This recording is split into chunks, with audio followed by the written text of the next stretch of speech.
What's going on, guys? I'm Ryan D. This is Lex. And we just got done seeing the Running Man 2025 official remake of the Arnold Schwarzenegger movie. Guys, first and foremost, Lex, what did you think of this film? Did it meet your expectations? We got Glenn Powell in here, coming in hard, coming in hot with his shirt off already in this movie. I mean, yeah, of course. Edgar Wright as a director and one of the writers. Yeah. Who I love Edgar Wright's movies, like Baby Driver is one of my favorite driving movies, but also action-packed.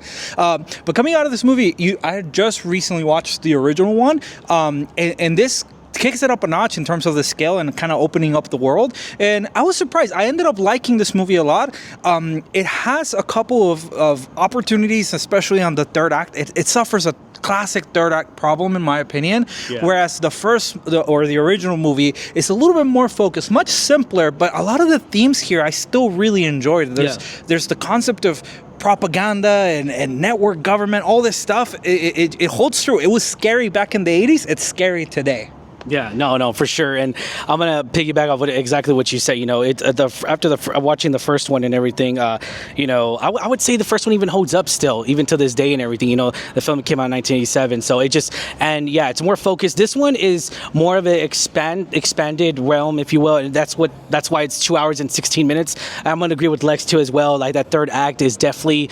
It's definitely long. It's definitely longer than expected. I feel like they could have cut probably like 20 minutes out of this movie and still had a successful film.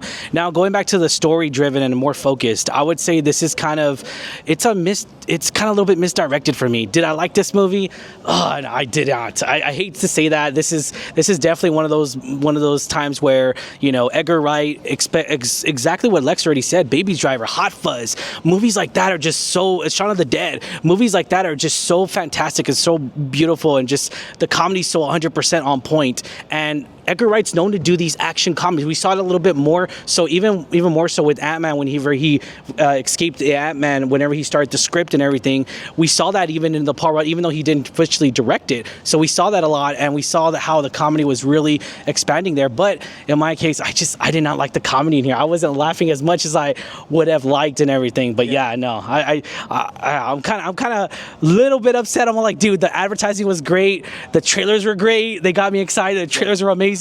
Nothing on the cast though. I would say mainly on the screenwriting and the storytelling, I'll say. Yeah, and for me, I disagree on a little bit of this. Not the perfect movie, not a love that I can say, but Glenn Powell actually did great. Yeah. I think his character and what he did here, he had more opportunities to flex the actor chops. Arnold did a little bit more of your traditional military man, but and it worked. It worked. Yeah, but Glenn Powell here got to dress up, run away, and do all these things as an actor that I think were really fun to watch. Yeah. So I think it's an enjoyable movie. Yeah, no, you could definitely tell the updated technology here, guys. But all right, guys, like, share, subscribe. Have a good one. I'm Ryan D. This was Lex. Have a good one, guys. See you at the movies later.